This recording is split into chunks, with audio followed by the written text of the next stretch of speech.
Disorder having broken out.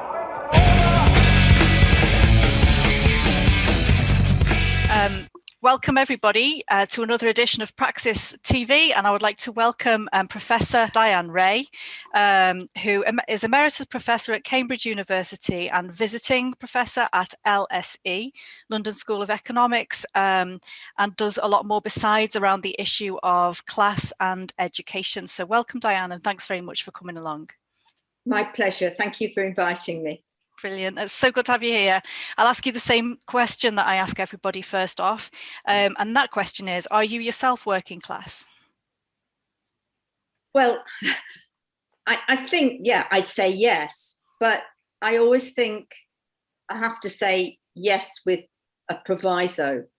Because now I've got a whole lot of class privilege that I didn't have growing up working class as a child and young woman.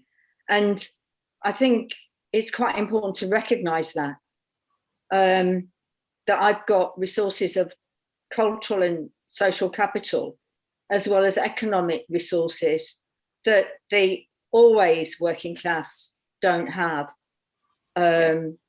So, you know, I do think those of us who have been socially mobile are in a sort of almost hinterland position in relation to class, and we need to recognize that. Yeah, it's important, isn't it? I think because a lot of the conversations that I've had with people who have crossed into that hinterland have said that they haven't lost their class. You're still working class, and if you're working class within a middle class dominated environment, it really does show up in lots of different ways that that class hasn't disappeared. And some of the disadvantages associated with that and prejudices don't disappear, but nevertheless, you don't want to make the impression that you're in the same boat as somebody who's on 0 hours, you know, etc. Of course, but at the same time, you recognise that people can read you as someone who's not always been middle class. Yeah, you know, and someone said to me quite recently, you know, you can take Diane Reay out of the council estate, but you can't take the council estate out of Diane Reay. And they were, I'm not sure whether they're being rude or not, but I mean, that's true. That's a compliment, I would say. So, I mean, just as a broad, how would you define what's different between working class people and middle class people? And I mean, some people say that working class has disappeared now, and that because work has changed, there isn't a working class anymore. Yeah. What proportion of society do you think are still working class as opposed to middle class, and why? What makes that difference? Well, I do think it's changed radically since I was growing up in a coal mining community, because those manual labouring jobs aren't there anymore. But there's still masses of really poor paid, casualised jobs with very few workers' rights and entitlements. And I think there's obviously a new working class now, you know, people in call centres, people in the service sector, which is an enormous percentage of the labour market. They're often exploited in terms of their work conditions and their pay. And I would see those people as working class, but then it's complicated because we've had this myth about getting all the working classes into higher education. So a lot of those people doing what would be seen as traditionally working class jobs in terms of their pay and conditions are being done by people who got a degree. So it's messy, it's complicated. Yeah. You know, I mean, I'd say that well, I think that the researchers at LSE say 37% of the population are now working class. But I would say that there's a lot of jobs in the service sector that they don't count as working class, which I would see as, you know, classically working class jobs. So, I mean, I would see the figure as in the 40s, you know, 42, 43%. Yeah.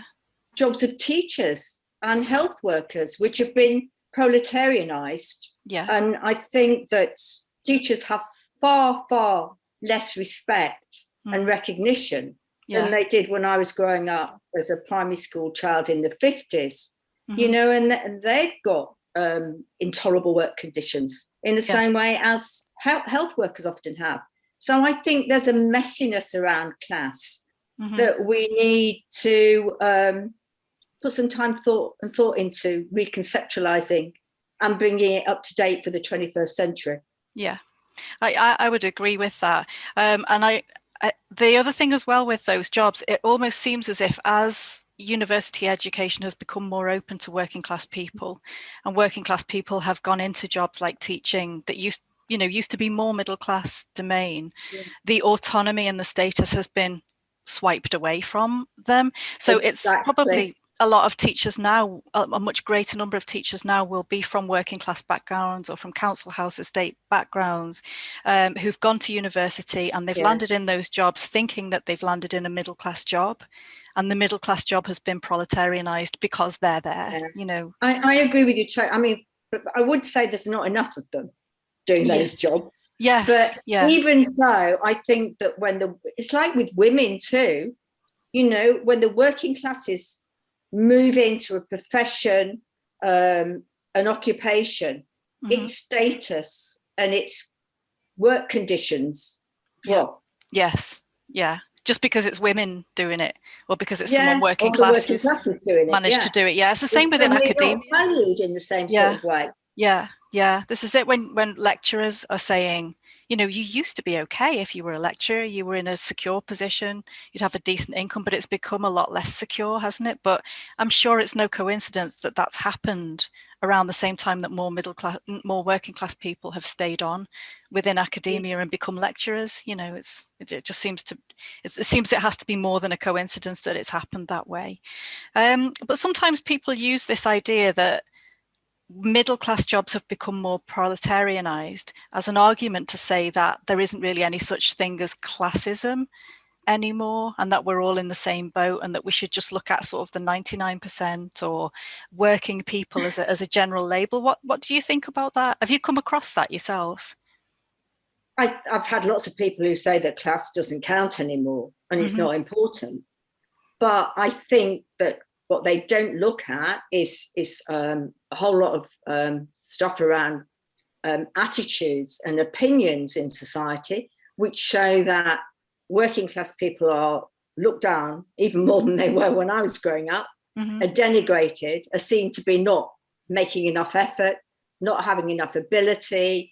There's a lot of really suspect stuff about intelligence and not being intelligent enough to pull themselves up by their bootstraps. I think that there's masses of classism in UK society. I think that it may not work out in the same way as it did. It may be more nuanced. Well, actually, a lot of my experience hasn't been nuanced at all. But I think that, I mean, I remember interviewing a mum, and because I was asking a whole lot of parents if they'd got friends in a different class for themselves. Yeah. And she said, oh, well, I guess I have, because I'm the only parent who speaks to the nannies at the school gate. And I think there's still incredibly entrenched class divides. You know, it's who you let your children play with. And there's more class segregation, polarization now than there was 20, 30, 50 years ago. It's interesting that you say that. I mean, I think there's some elements of class segregation that aren't cognized by parents, but parents will probably in a lot of playground situations be able to say, yes, those parents stand together and chat with those, and this group of parents start to, and that's just one kind of example of how this happens in a subtle way that no one acknowledges, but it's there and it's still really strong within society, isn't it?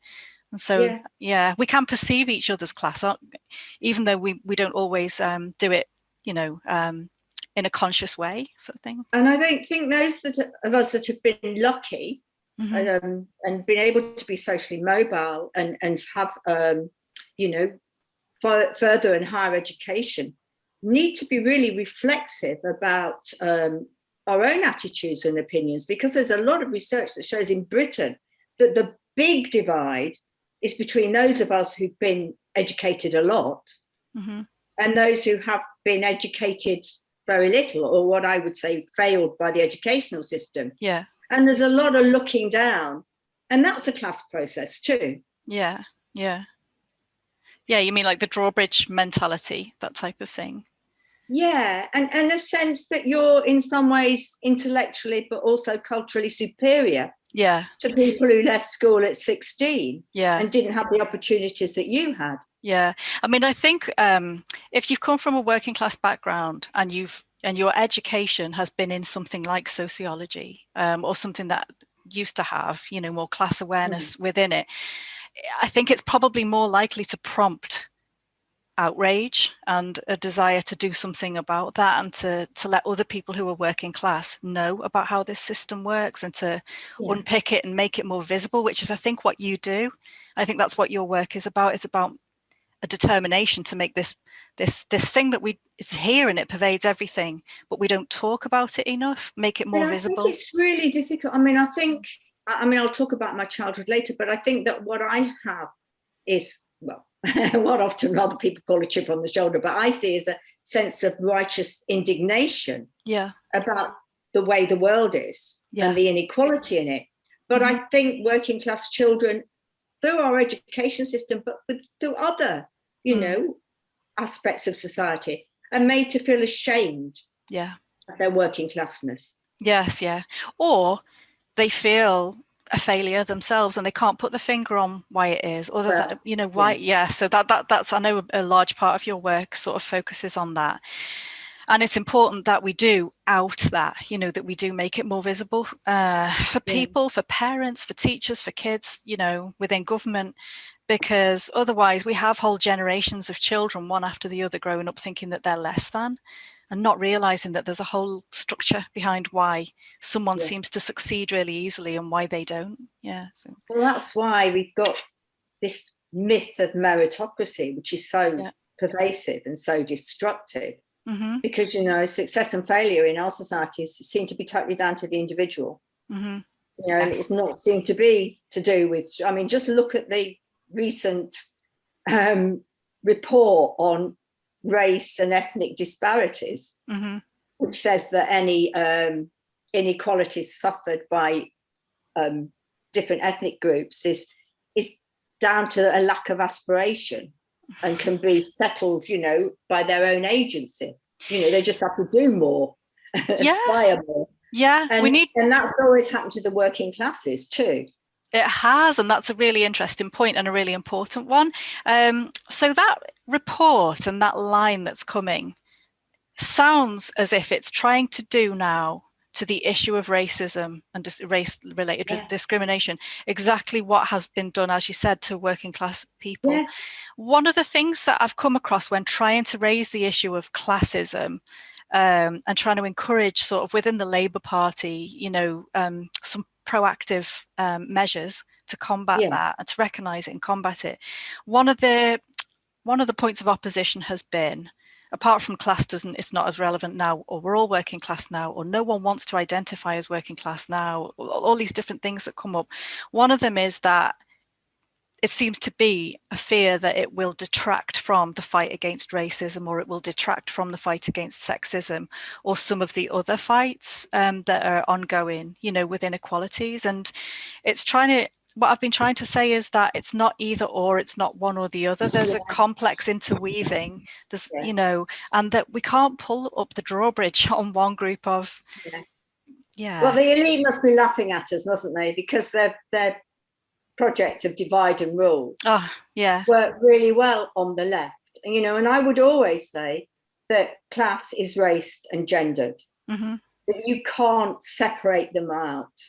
And I think it's really interesting that the Searle report is now saying, the fact that you're suffering adverse conditions and racism is because, your communities aren't making enough effort to rise above all this. And which is, you say, is exactly the same argument that the working classes have been getting for decades. Yeah, with Pull no yourself by your bootstraps. yeah, with no legal protection and seemingly no reference to the wealth of evidence that proves that that's not the case. No There's so resources. much evidence. Yeah, there's so much evidence. And yet it's so easy for people to adopt, including sometimes the Labour Party, this language of aspiration, of meritocracy, of social mobility. I hate that. I mean, I've written a lot about the myth. Well, I called it the perils and the penalties of social mobility. Yeah. Because firstly, it's asset stripping the working classes. Mm-hmm. It's taking, in quotes, so-called bright children, working class children out. Mm-hmm. But, you know, then it leaves a depleted working class who can be further pathologized for not making enough efforts. And actually, you know, people like myself are examples that, you know, that prove that reproduction is working incredibly well. You know, we've just had a mixture of serendipity, luck, and in my own case, a sort of single-minded sort of ruthless determination to do something about my own, but also my family and community's situation. And then you get out of your class and you realize there's no going back, but there's also nowhere to belong. It's no man's land. Yeah, but it gives you that vantage point. It does give you that vantage point. I mean, I think like when I went to grammar school, from that point on, things changed, and I was seen as different then, I think, by people, you know, that were close to me. You're dropped into a whole different culture. You don't belong in it, but you never quite fit in and belong in the one that you came from either. It's really weird. But you're a traveler. You don't belong there. You're a visitor. Really strange situation to be in. But I think that the problem also is that a lot of us, I mean, I don't think I've been lucky, it hasn't happened to me, but a lot of people who are socially mobile feel ashamed of where they come from. And they think they have to try extra hard to fit in where they've arrived. And I think, you know, most of the culture in society is very powerfully pushing working class socially mobile people to feel ashamed of the communities they've left behind, to feel their, you know, deficit in some way. Yeah, you can see an example with Lisa Mackenzie of someone who absolutely flatly refuses to culturally assimilate. She absolutely flatly refuses, but she gets a really, really rough ride for not doing so. I think if you decide to hang on to your fury about class and do something with it academically as a working class person, I think it can be quite a rocky road, because it's not always a comfortable conversation for people to acknowledge the unfair advantages that they've had.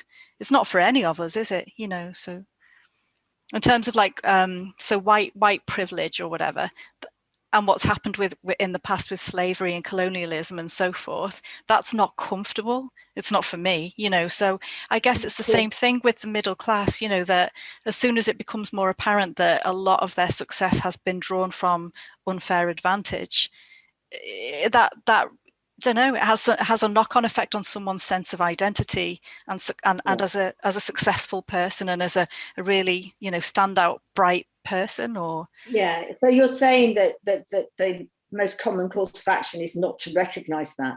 Definitely. Difficult, uncomfortable feelings, so you push it to one side. And yes, I'll sometimes challenge it aggressively.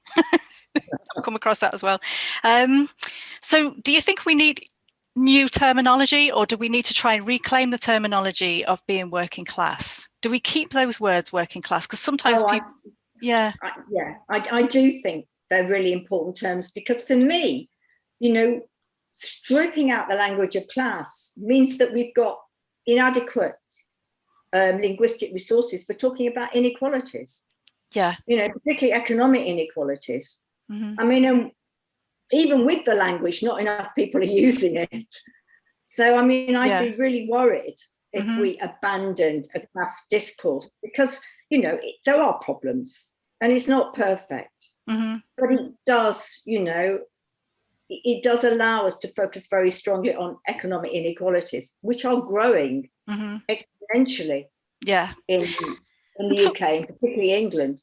So to what extent do you think that the inequalities that are experienced by working class, low income people, the kinds of inequalities that you describe when you're talking about children in schools, the differences between middle class or affluent children and working class children, to what extent is it cultural prejudice that shapes that disadvantage, and to what extent is it financial? Is it a mix of both? Is it more one or the other? Well, I've always said, and I'm increasingly saying, that the most important thing we could do is not to take cultural approaches to alleviating working class underachievement in schools. So, you know, give them a bit of parenting input, tell them how to be better parents, show them how to read with their children. I think these are really patronizing. Because quite honestly, if you're living, which increasing number of families are in destitution, but even if you're struggling financially, you have so much stress and preoccupation with just surviving, just putting the food on the table, which increasingly people can't do. That's why we've got an explosion of food banks. And I think that, you know, eradicate poverty. And then the working classes will have those, you know, improved resources to be able to get on and do what they all want to do for their children anyway. Okay. To support them educationally. Yes, I mean, I agree. Think eradicate poverty, start there, because I really do strongly agree with that. At the moment, I'm pushing for us in our local council to approach this issue of poverty and, well, disadvantage or however you, deprivation, rather than just looking at it as, because a lot of the time it gets looked at as the things that are put at the forefront of the conversation about deprivation are health inequalities and educational inequalities, and people will say things like, we need to fix the educational system, or we need to put in place more early intervention to ensure that people have, you know, things like speech and language support, healthy eating support, all of the things that you've said, parenting, smoking cessation, obesity, all of these kinds of things, and budgeting and general parenting support for people before the kids get to school, and helping their children to learn to read before they get to school, all of those kind of things to get them off to, this was the whole idea around Sure Start. And it does show better outcomes for those kids, but they're still behind. There's still that gap. And for me, you know, we have to go upstream and we have to look at people's incomes as the main driver of those problems. Whether you're looking at health inequalities or whether you're looking at educational inequalities, we have to track it back and say, well, in the majority of cases where you've got that discrepancy, it's going to be because that family just hasn't got enough money to live on, whether they are in work or out of work. And that is the elephant in the room. And you wouldn't believe the amount of opposition you get when you try to put, even with people who are themselves affected by poverty, who are being asked their opinion, they will say, well, no, it's no good giving people money because they'll just spend it on, you know, people have been pathologized into insulting attitude. I think so. You know, I mean, I hear that all the time. You give people working class people in poverty money, they'll go and buy a subscription to Sky Sport or buy themselves cheap wine instead of school readers for their children.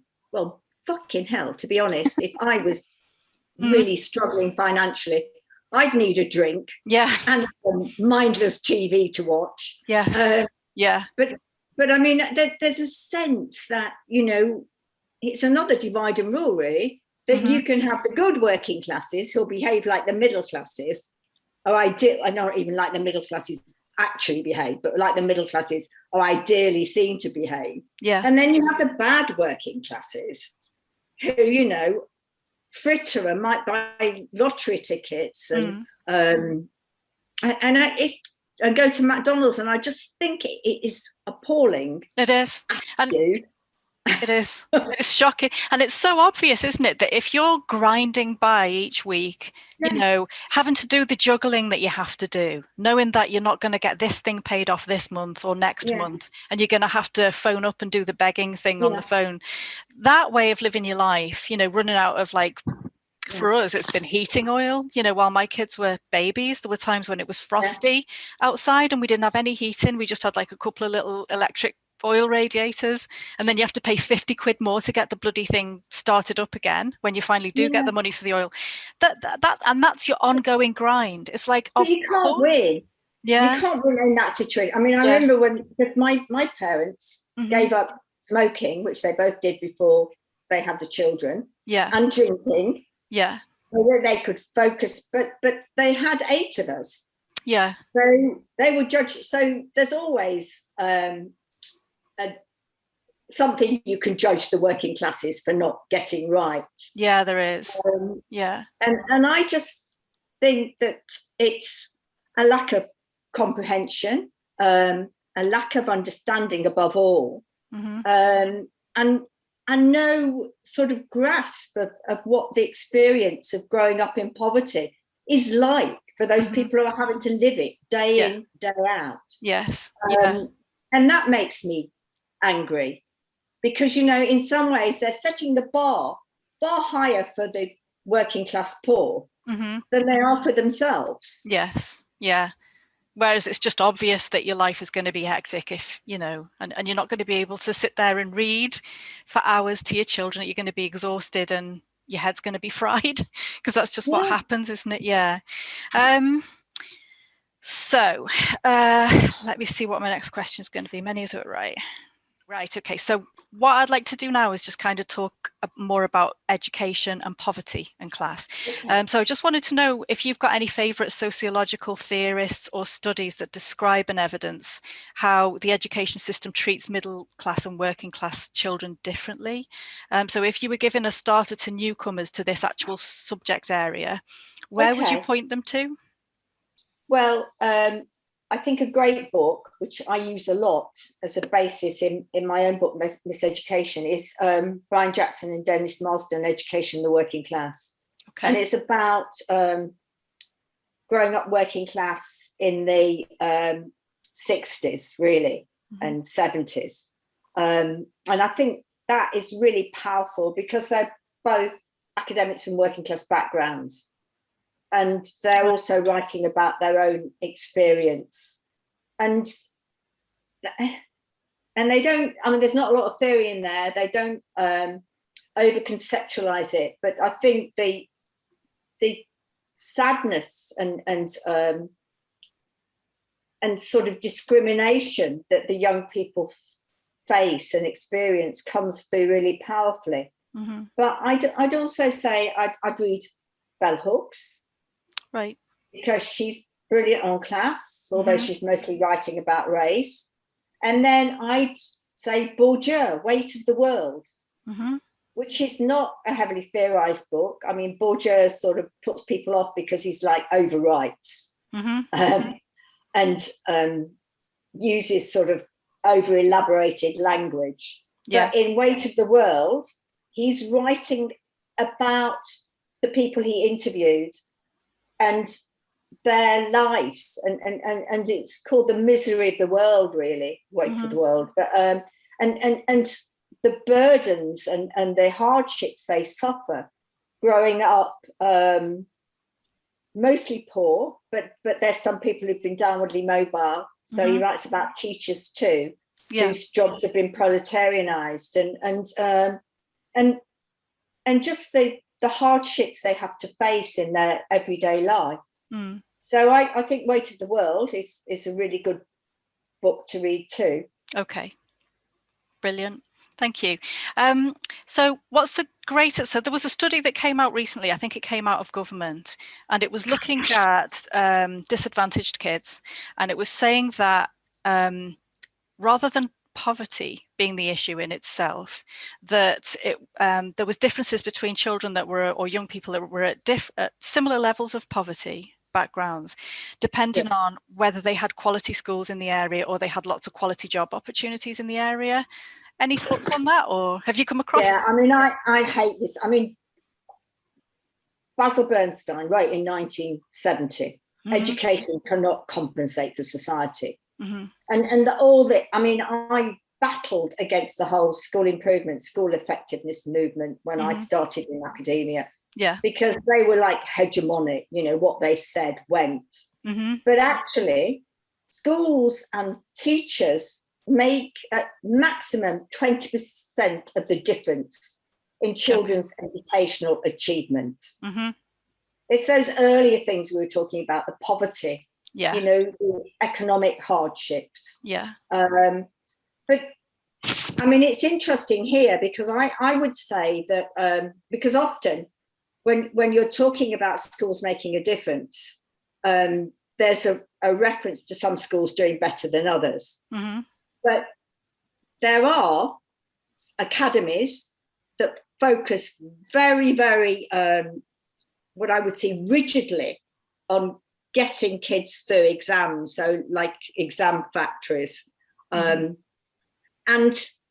they do get ethnically diverse working class kids with A's at A level and into Russell Group universities, but at the cost of, you know, 3/4 of their working class intake being in bottom sets, seeing themselves as total educational failures. You know, and I see that incredibly divisive, and they're also hyper competitive institutions. So they strip out strengths of working class culture, which is solidarity, collegiality, collaboration.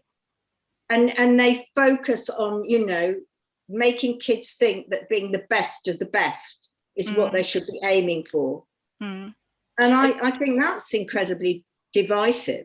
And all we hear about are the successes, not the 3/4 of working class children who have failed by those schools. And they get more per pupil funding, a higher amount of per pupil funding, don't they? They do.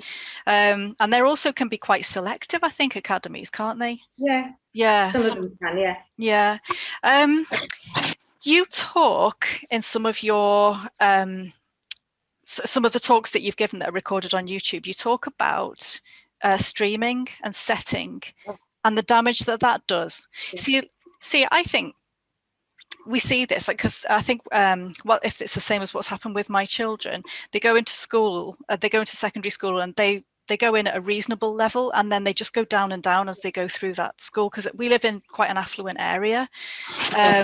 So it's we don't have the private tuition in the background, which bolsters, you know, achievement within school, and that obviously has a knock-on effect on kids' self-esteem, because they don't, that's invisible, that private tuition that's going on behind the scenes and all of the other advantages that go with it. But if they were all in the same class, I think that the children with those advantages, those hidden advantages, would still rise to the top because they have those advantages. So where do we start with this? But I think the culture in schools, as I say, has become hyper competitive and very focused on assessment. So, I mean, I think it was in 1999 when I did a research and wrote a paper called "I'll Be a Nothing" about SATs testing in schools, because the working class kids, particularly the girls, were seeing themselves as totally useless, you know, rubbish learners through the assessment SATs process. But now we're actually setting and streaming children at nursery, age 3 and 4. Wow. So half of children surveyed by the, I think it was the NUT at the time, but it's now the NEU, was saying that they were setting their 3 and 4-year-olds for literacy. Wow. And I think that process closes off any sense of success. It makes it impossible. So we've got that going on for predominantly the working class kids, the poorer kids, the ethnically diverse kids in the nursery and then the primary school. Mm. But at the other end, as you say, we've got the middle class kids with all their tutoring and their enrichment activities, mm-hmm. and also with parents who are deliberately choosing to educate them in schools, mm-hmm. Which have got the smallest number of working class children possible. Yeah. So I think we've got a very segregated education system now within the state sector, let alone, the segregation we get between the state and the private schools. So mixed ability, what I would say is that there's no chance of children learning across class about each other's cultures in a recognizing and respectful way. Yeah. So there's lots and lots of positive benefits of mixed ability teaching. So it allows social mix, which we hardly have any of, even within schools, let alone between them. So it allows social mixing, but it also allows more collaborative, collegial ways of working. So, what we've actually found is from pedagogy is that children actually benefit from teaching other children if they don't understand a concept that they've mastered themselves. Yes, yeah. So what I'm trying to say is that actually that sort of culture would allow more caring, more understanding of the other, of people who are different. And that's not just class, but also ethnicity and ability, disability. Yeah. So I think those would be more caring, collegial, richer classes, mixed ability classes. Yes, yeah. And then we need to resource them properly. Yeah. So we need to put in more trained teachers to support the children who would be struggling more in that context. And we've never done that. We have a sort of sense that anything that compensates children for the disadvantages they have in their home environments is somehow unfair. Yes, yeah.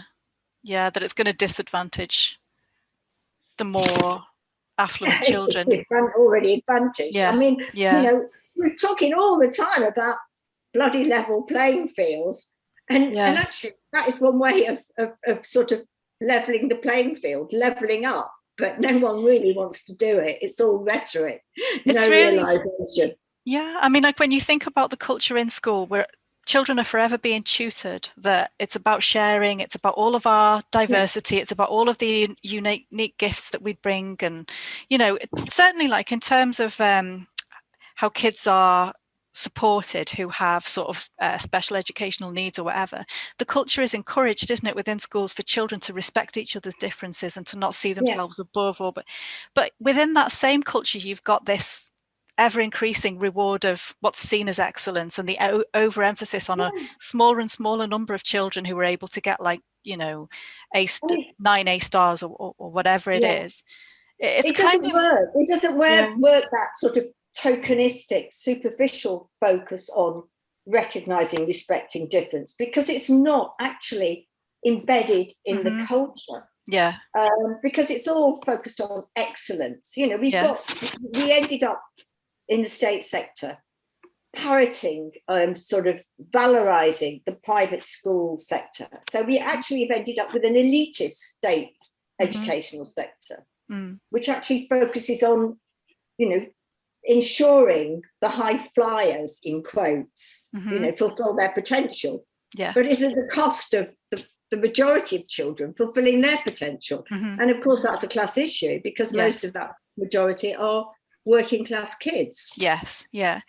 Yeah. So is it, say we had this situation where we had a government which supported mixed ability learning in the classroom and dampen down this whole thing about competing and excellence and segregation and all of those things, and we had a more egalitarian education system, then if we stopped raising the bar because more working class people were somehow managing to jump over it, we stopped raising it to keep it out of their reach, when it's like GCSEs or A levels, then would we not have a glut of the population that legitimately should be in really well paid, interesting jobs where they have quite a lot of autonomy over their work, and not enough people to be able to do, is it a threat to the whole capitalist that's another system? dilemma, isn't it?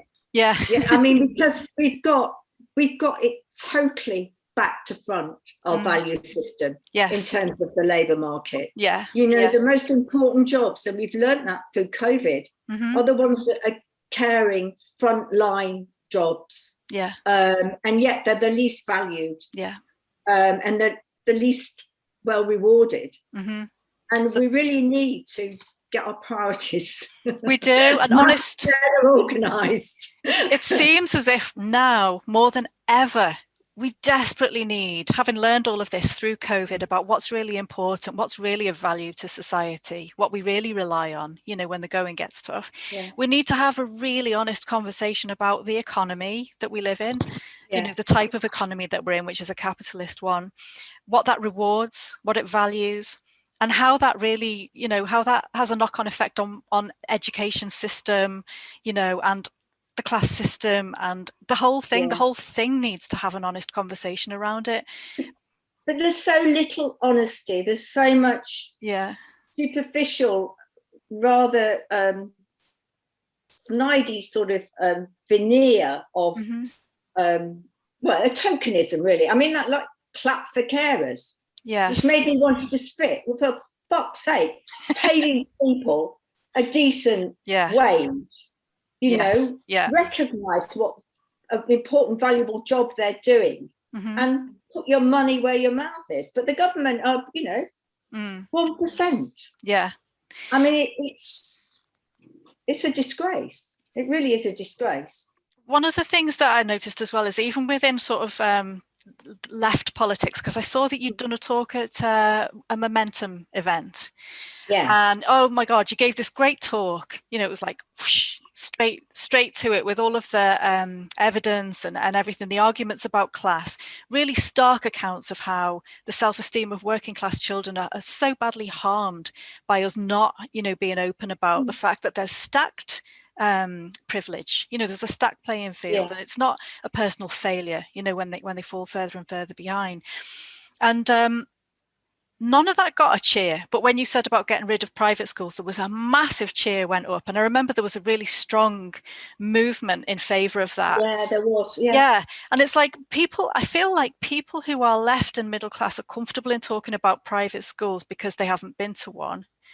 They might still have had that private tutoring and all of those other things, but as long as we keep the spotlight off that, they're comfortable with it. But as soon as you talk about class in any more detail than the divide between private schooling and state schooling, all of a sudden they're really iffy. And how do we ever have this honest conversation about the economy, about the school, system, without lefties being comfortable talking about the differences between middle class and working class? But the elite have stitched us up, really, because they've got such a totally inept, inadequate curriculum in state schools. Yeah.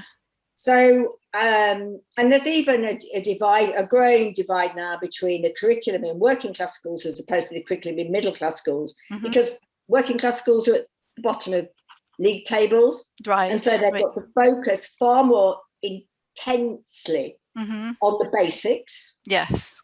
Yeah. So I've spoken to teachers who will tell me that they're teaching GCSE English, but the three bottom sets don't actually engage with any poetry, any plays. They don't read any novels. They're just doing basic literacy in order to get, at least a low grade. Right. Yeah. And so what's the end result of that is that we've ended up in the OECD league table.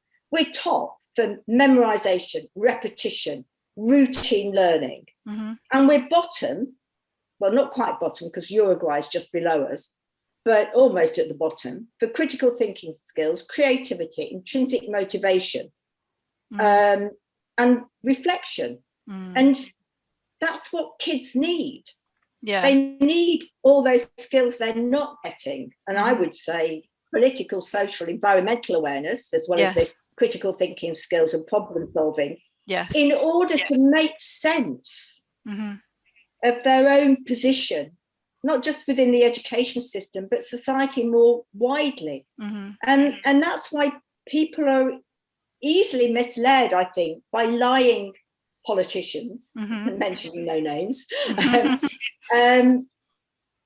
And we've really seriously got to change not just the organisation within schools, but also the curriculum offer. I mean, I got quite hopeful about Black Lives Matters because I thought they're really opening up issues around how narrow and rigid and white the curriculum is, but also we need to recognise it's also very elitist. You know, it doesn't recognise working class culture experiences.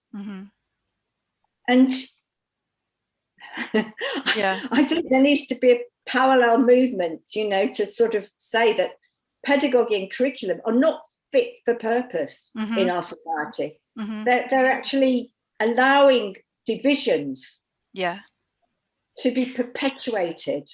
And they're not giving young people the skills and competencies they need to make sense of their own lives. And not just their own lives, but the wider society they live in. And that is criminal. It is. That is shocking. And they're not allowing, as you say, kids to make sense of their own lives other than as failures, as having not been aspirational enough or whatever. So pedagogy, that's how you teach, is it? That's the method of teaching, right? Okay, I just wanted to, I thought it was, but I wasn't 100% sure. So pedagogy and curriculum, it's how you teach and what you teach.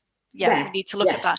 In terms of what children's needs are and how they feel about themselves and live their lives and fit into a system, or how they find their place within a system, recognizing that they are in a system, you know, it's not just random kind of thing.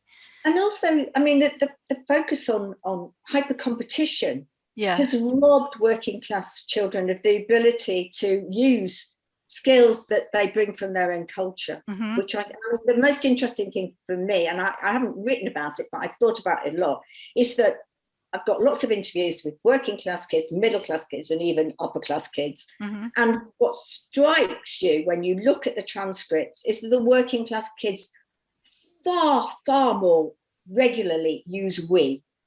Right, that's interesting. They have a collective sense. The middle and the upper class kids routinely use I.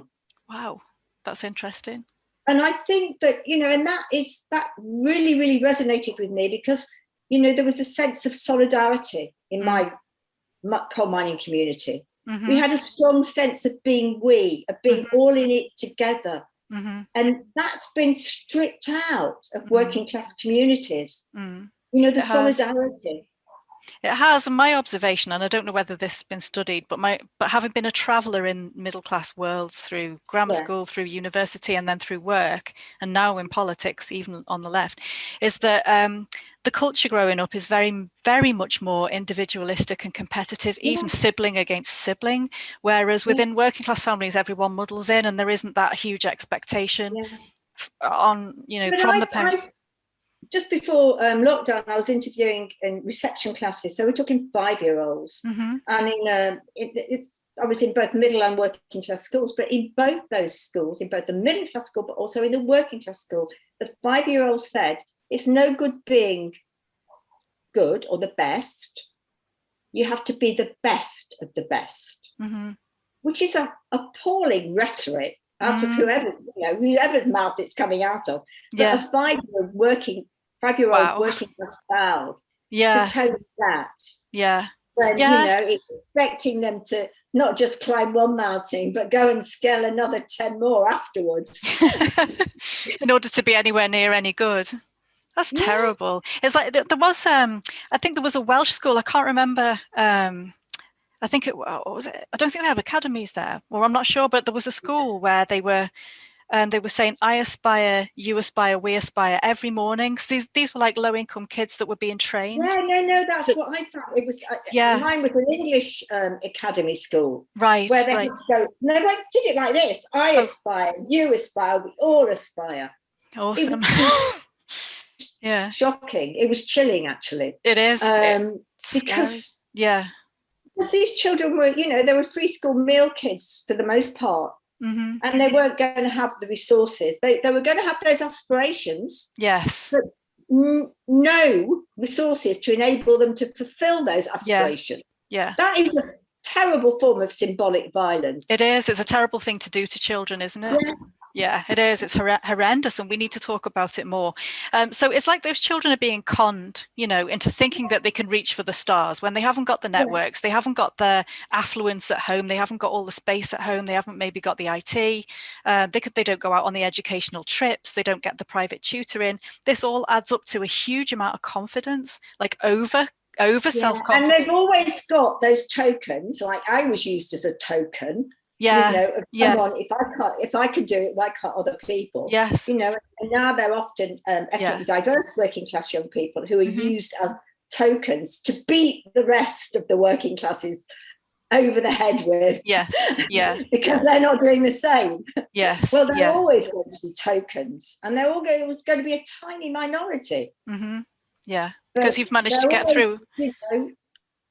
Referred to. Brought out in order to, chide the majority of the working classes for not being able to do the same thing. Absolutely. So with university, I mean, I would say, I don't know if you would agree that it's been the same thing. It's been a con trick played on the working class. Yeah. And I know that's something that I don't know what the percentage is, but I think that a majority of working class young people who graduate end up in non-middle class jobs. Mm-hmm. Yeah. And I think that's growing, actually. That percentage is going up. Mm-hmm.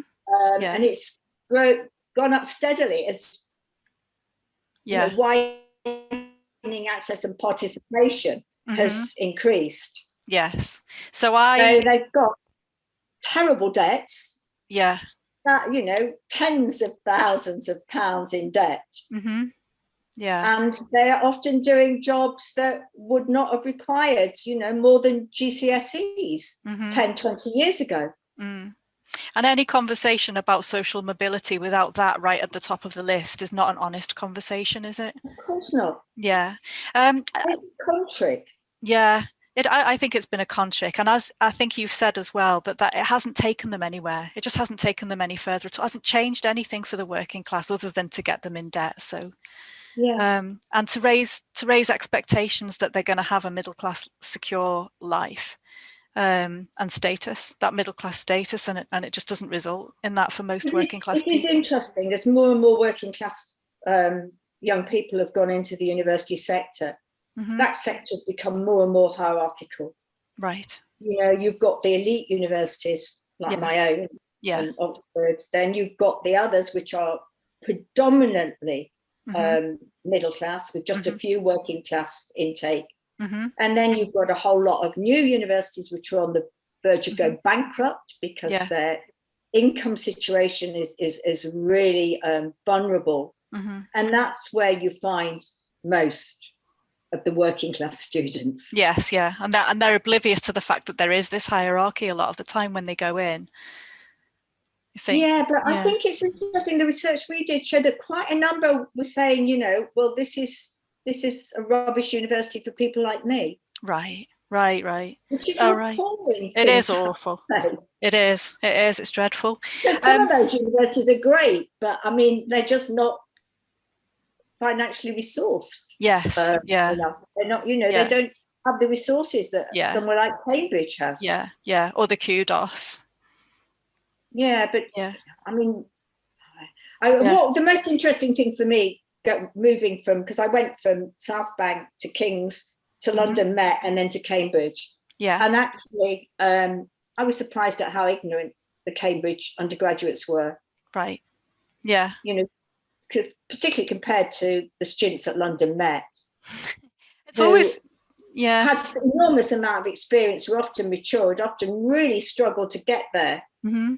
And then really struggled when they left. Yeah. Because they couldn't get graduate level jobs. But had a wealth of understanding, particularly about society and how it worked. Yeah, I mean, that's one of the questions I was going to ask you later on, but we could come to it now. Some of the positive things about being working class, I think, as we've identified different types of intelligence, like emotional intelligence is important. I think there's a certain ability to think on your feet. I don't know, working class people, I think that there is a type of intelligence that comes with having had to live your life in precarious situations that stands you in good stead, but it's not identified as anything. It's there, but it's not got a name or. There's some interesting American psychological research which shows that working class people have more empathy. Right. Because they've suffered sort of hardships themselves. And so they're more readily able to sympathize and understand people who are having a difficult time. There's other research that shows that they're more generous. Right. So the working classes, the poor, give a far higher percentage of their income in charity than the rich do. The rich are the meanest. And they're more honest and straightforward. So the American research also shows that it's the elite who are the most dishonest and are more prone to lie. And I think there's a sort of, I don't want to stereotype, but that what you learn growing up working class is there's a certain directness, a bluntness. You can't help it. You don't dissemble. You don't mince your words. You say, I mean, you try as much as possible to be honest emotionally about how you feel and think. And I think it's interesting because I think actually dissembling, just talking around things is often seen as clever. Yes. Whereas being straightforward and direct and honest is seen as, rather naive and gullible. I mean, it's interesting because I think that those qualities that are associated with the working classes are automatically pathologized anyway. Yes. Whereas those that are associated with the middle and particularly the upper classes are valorized and seem to be more valuable. They are more sophisticated. Yeah, it's funny, isn't it? Yeah, and I think that's an interesting thing because I'm just thinking about Jeremy Corbyn because he's not from a working class background. No, he's not. But he's very much, what you see is what you get, and he doesn't skirt around things. He doesn't do that thing, where they sort of very delicately and subtly express what they're, wanting to imply rather than actually saying it straight out. And I think what appealed to a lot of people about him. He learned a lot and gained insight and valuable knowledge from his extensive association with a whole lot of people from working class background. Yeah, maybe that'd be nice to think. So in the Labour Party, I'm going to ask you now, this is something that's a personal opinion that I'm looking for myself, but I'm putting together some rule changes for conference this year, which are around putting class alongside ethnicity, gender, disability, etc., LGBT, as an equalities issue, as far as the law will allow us to.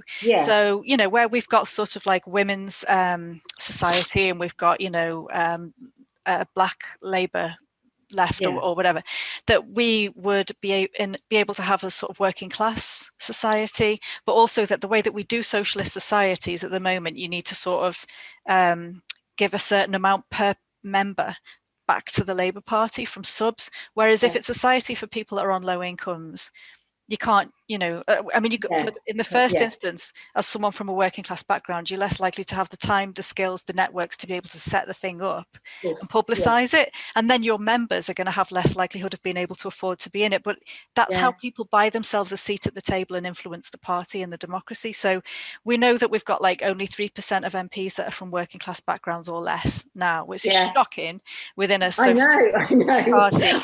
I did research and found out. And we've done really well on the other equality strands, so it's not to take the foot off the gas with them, but we've got to make sure that we're you know, as a socialist party, we have to make sure we've got working class visibility and voice there. But I've been sort of having this conversation with other good comrades on the left, and I've been advised to put it in just as low income rather than working class / low income, because it's more likely to win favour and get through. Because of this thing of middle class people feeling sort of threatened by the differentiation between working and middle class. And a lot of middle class people prefer to call themselves working class on the basis that they sell their labour. That's very, 60%.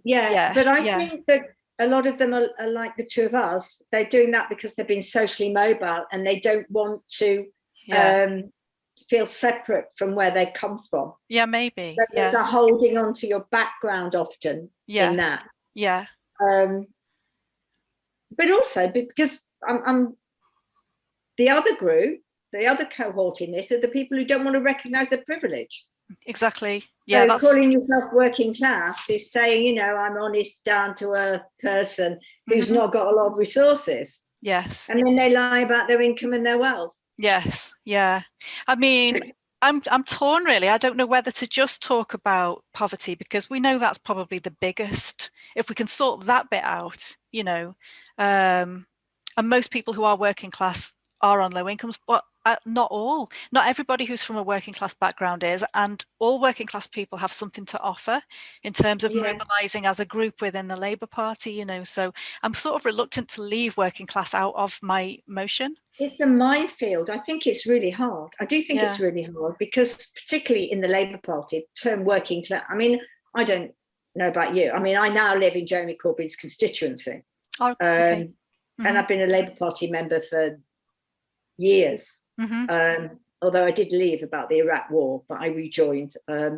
So I think when my parents were very involved and activists, so campaigning, they were very much although it was a mining community, they were very much the token working class Labour Party activists. Yeah. Because nearly all the people who are actively involved were lecturers, teachers, you know, people with professional type jobs or civil servants. Yeah. Although we all vote, you know, our council estate, nearly 99% voted Labour. Yes. That was the limit of their activism. Yes. Yeah. Yeah. Yeah. So it's always been a bit. We haven't got nearly enough working class people in the Labour Party. No. And certainly not in Parliament. It's shocking. It is. Yeah, it is. It's a very middle class dominated space. Yeah. And it's not to say that there's nothing valid that the middle class can bring to socialism. Of course there is. It's just that when we've got other disadvantaged groups, you know, when we've had that, we've addressed it. We've been okay about addressing it, and we've done a good job of addressing it. But there's a massive resistance and lack of support when you're talking about class. Because it's predominantly middle class, you know, and it's just like, where do you start? If you talk about just income, people don't feel as threatened. If you talk about class, all of a sudden it's a bit of a game changer. But if you don't talk about class, you're almost saying, okay, let's stop talking about class. Let's just give up on that topic. You're colluding. I shouldn't have to. Yeah. And the more you look at where the power lies in the Labour Party, the more middle class it becomes, because you know, the councillors are more middle class than the members, and our MPs are more middle class than the councillors. Yes, I mean, it's just and then we've got Kevin at the top. Yeah. Kevin. I refuse to call him Keir, because Keir's a good socialist name. Yeah. Keith. He's not earned it. I was going to ask you a bit more about, because you said that your parents were in the Labour Party. So is that how you got your political awareness, really, was through them? And...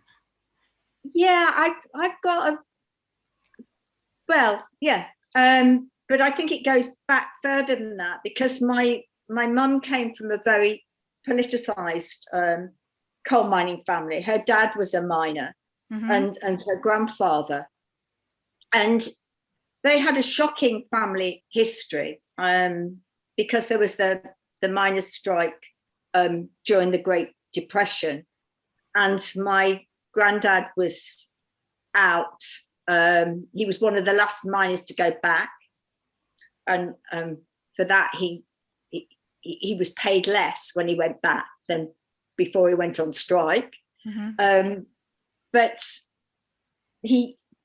because he couldn't manage to keep what happened when he was on strike is that my great grandmother and my uncle were both in hospital, the local hospital, with tuberculosis, and then my mum got meningitis, went into a coma, and then you had to pay for a hospital bed. And so my poor grandfather had to decide which of his close family, was going to stay in hospital, and in the end he had to have his mother removed to the workhouse because he couldn't afford to pay the shilling a week to keep her in the hospital. And she died there because he never had enough money to get her back out again. So she died without medication because he couldn't afford the medication of tuberculosis in the workhouse. And that story resonated, through the generations. And my grandfather told me about it, but so did my grandmother. And also the fact that his dad ended up going to prison for hitting a policeman because they were starving.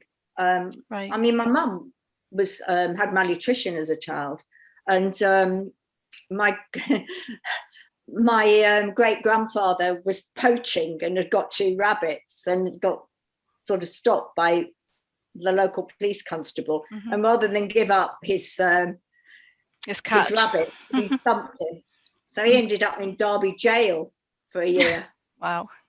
So those sort of so I've brought up on those stories of powerful class injustice, of how the system, didn't work for people like us. That it would, stamp on our heads and try and destroy us unless we fought back.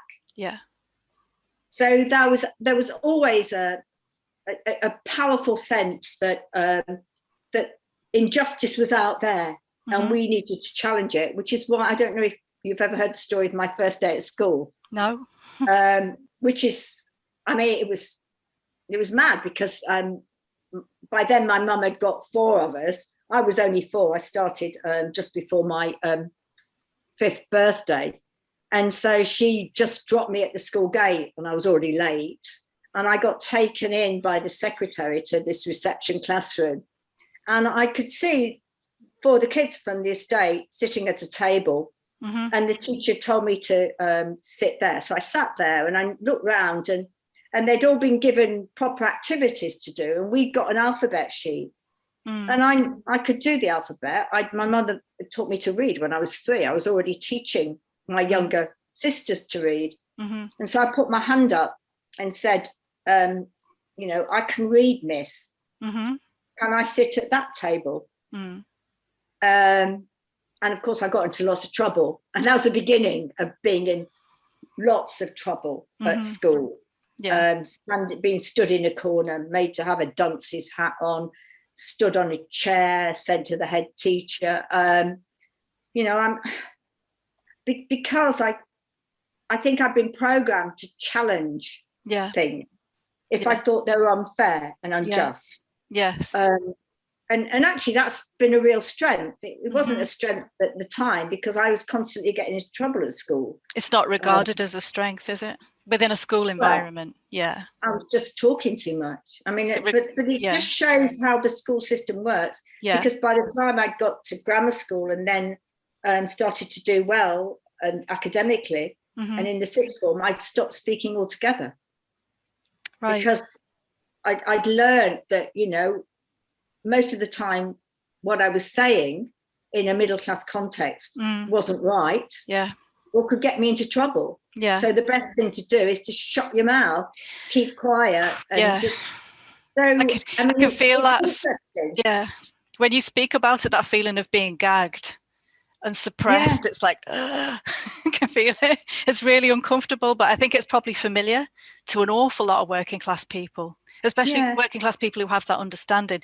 I mean, that powerful, that awareness of powerful class injustice, our children, I would say they don't really have that now. It's It's not, that's one of the main things for me that's changed about being working class. I mean, yes, work has changed, but we've still got no agency, usually. We're still on flatline incomes, usually, you know, through our career, such as it is. Yeah. You know, but I think one of the things that really has changed is that those kinds of stories and that awareness, that class consciousness really across the working class, and our kids don't have it. And it's almost, it would be great if someone who was good at writing kids stories could do some working class histories for kids, you know, or something like the Match Girls story, you know. But then Michael Gove wouldn't let schools use those books. That's true. I mean, it comes back to the curriculum and a broad and balanced curriculum, which we are so far away from today. You know, and I think I got those stories, and they're all oral stories, you know, told by my grandparents and my parents about unfairness and injustice.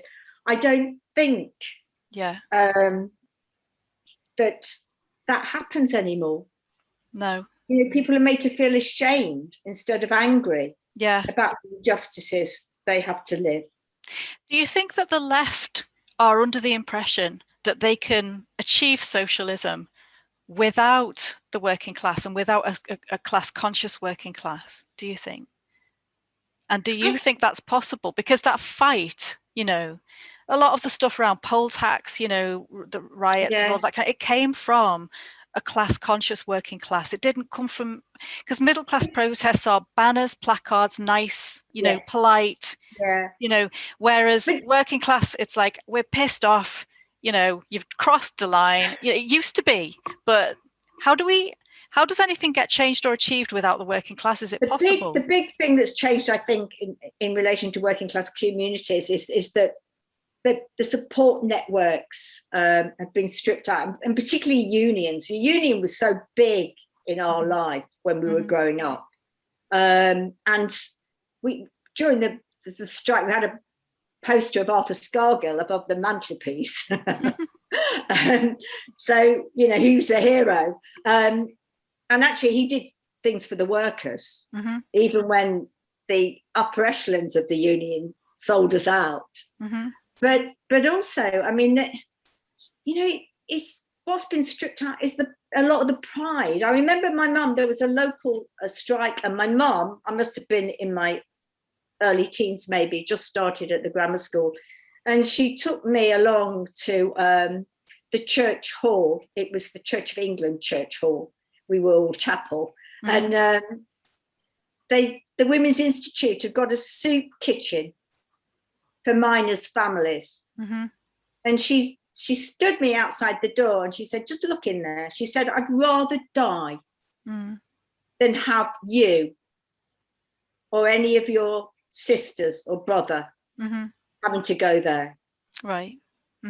Because it's humiliating, it's shaming. And at least we had the resources in our working class community then to defiantly oppose that, to say, you know, we have strength and resources of our own in our community. We don't need your charity. Fuck on.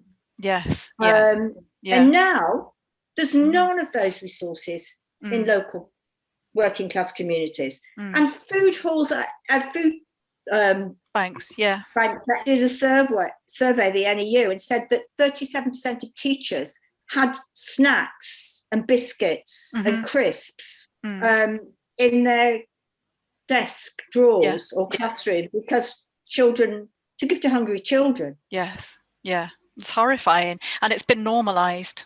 And it's almost become a badge of honor as well for left activists to be, you know, making themselves visibly involved with that. So you've got like selfies at you know, handing out. Only if you've been humiliated and you've had a sense of that shame yourself, you can see this is infantilizing the working classes. Yeah.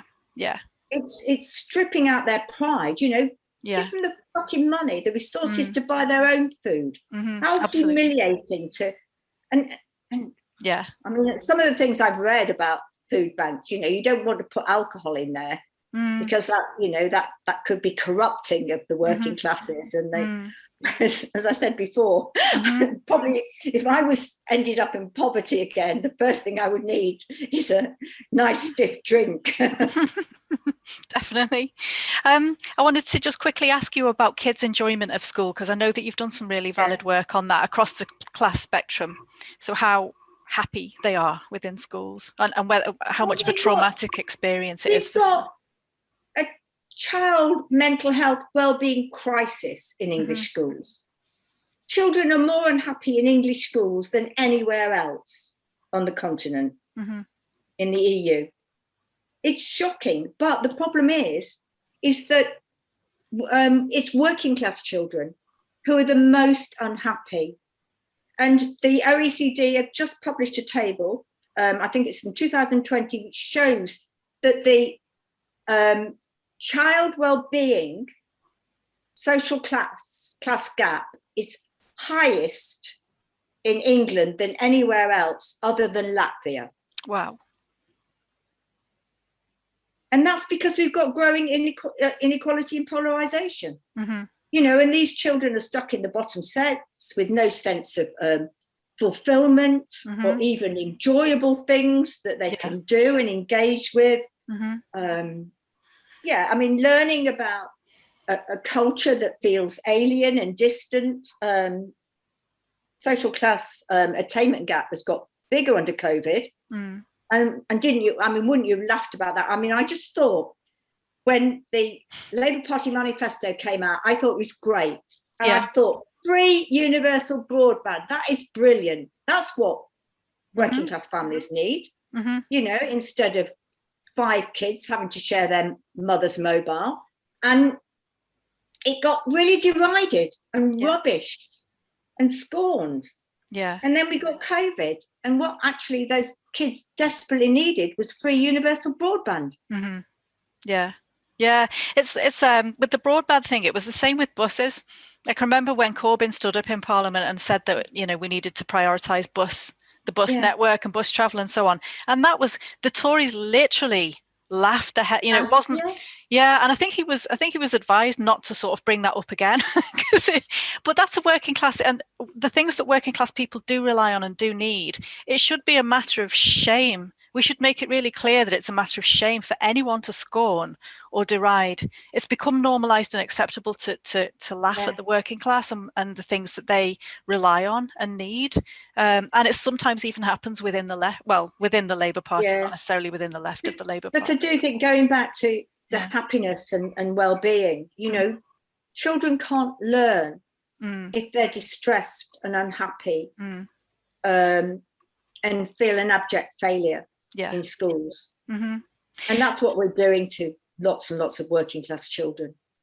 So how do we change this? I mean, all this amazing work that you do, all of the amazing evidence and statistics that you have at your fingertips and that you've been able to draw together yourself through your own work. How do we pull it all under one umbrella? You know, the umbrella of class, and scrap the focus on aspiration and social mobility. Because it's not working. We're bottom of the social mobility league table for the world, let alone we're even worse than America now. And we focus on eradicating poverty. I agree. And actually, America is now an example, because Biden has brought in some economic measures which are going to reduce poverty by 20% in the next 2 years. How is he approaching it? Is he going to approach it like the Blair style, sure start? What we've done throughout COVID, I'm not responsible, our bloody government, have put money into businesses. The contempt and disrespect for ordinary working class people is such in our country that instead of giving money directly to them, which has happened nearly everywhere else, even Japan, now America, we have given the money to businesses because we believe in this outdated fantasy of trickle down. And of course, the businesses have mostly pocketed it in profit. So, you know, we need a total radical rethink. So money needs to go directly into working class communities and working class workers' pockets. So we need to not just sort of piss around with things about basic salary, but really lift up the pay to, as I say, the caring professions, frontline service workers. Yes, yeah. All those people don't need 1%. I would say they need 20%. Yeah, to make up. Yeah. To make up for what's been lost. Yeah. And also to be realistic about how much more things cost, including housing costs, because they've shot up, haven't they? Especially for people in the private rental sector. So, but then we also need to restore funding to local authorities. So they can actually get on with the job that they're asked to do, but can no longer afford to do. Yeah. So that's really important. I think if people had more money in their pockets, there would be less demand for local authority rescue services in the first place. I think that's it. We just need to get right upstream and admit, you know, that it all... But I'm thinking youth clubs, libraries, you know, those community resources. Yeah. Because you're right, we don't want to be in a situation where most of the money goes into rescuing people. Yes. Because once we're in that situation, we failed them. You're always having to put that intervention threshold higher and higher. Yeah, for interventions that, you know, shouldn't be needed in the first place. So the Poverty Emergency Initiative is something that we've voted through in Cheshire, West and Chester, and there's 9 councils now that have voted it through. I need to get it out much, much wider. So I'll send you a copy of that just in case that's something that your local council would be interested in looking at. But likewise, if there's any sort of things that you think should be put into policy motions for the Labour Party, for the Women's Conference or for the General Conference or whatever, I'm on a slate, a team, grassroots Labour women's team, and we're putting together motions at the moment, you know, issues that we really care about and stuff. So if you've got any ideas for that, you only get 250 words, but it's not an awful lot. Experience. But if there's anything that you want us to push on that front as well, let me know, because there might be something that we could do there. But, you know, I mean, we're not going to change the world, I don't think, the way things are going on at the moment, but we've got to keep the conversation going, haven't we? Yeah, but there's, I mean, I think the statistic is that the top 10% of the richest people in this country pay 34% in tax, and the poorest 10% pay 47%. Wow, yes. That has got to change. Yes, that's it does. First. Yeah, it's regressive. And that will only come taxes. From central government. I mean, we really need a total redistribution.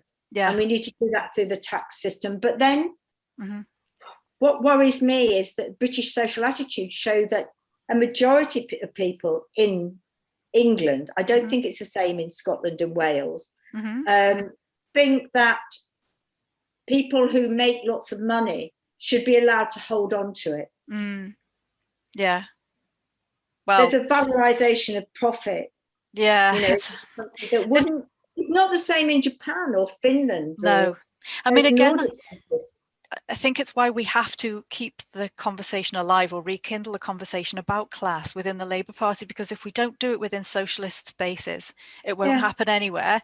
And as long as you've got sort of young people who've got no awareness of class unfairnesses, they're very susceptible to that kind of messaging, and they're very susceptible to materialism. So the only thing that's important really is how much Botox you've got in your lips, or you know, like your selfies, or your car. Have you got a really flash car? Yes. Or like you think that you're Kim Kardashian, and you don't realize that society's never going to let you or your class be that. You know, you're never going to get half the way to that, and the intention is for you to fail. You know, people don't know that, and if it's not on their radar, and we don't make sure that it stays on the radar within the Labour Party, I just don't know what we're there to do. You know, and also I think, you know, well, no class is an island. You know, that class is always relational, and I think we need to look at what's going on with the middle classes when we look at what's happening to the working classes, and they're so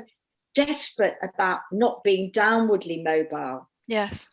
So masses of their energy and their resources goes on into ensuring that their children end up in professional high status jobs. But if we made those so-called working class jobs that are now denigrated into respected well-paid jobs, Yes. then there wouldn't be the same level of anxiety and fear among the middle classes. No, absolutely. You know, they wouldn't have, when you haven't got so far to fall. Yes, absolutely. It's not such a tragedy for you and your family. And so we could have a much more mobile society. Fluid, if we have a focus on social mobility, but one on redistribution. Absolutely. I mean, the thing is, if you're a carer, that is a profession. You know, it's a vocation, because you have to be, there's natural gifts. Well, that's why lots of women are expected to do it for nothing. Yeah, absolutely. No, I agree. I think we've solved it. It's fine. It's all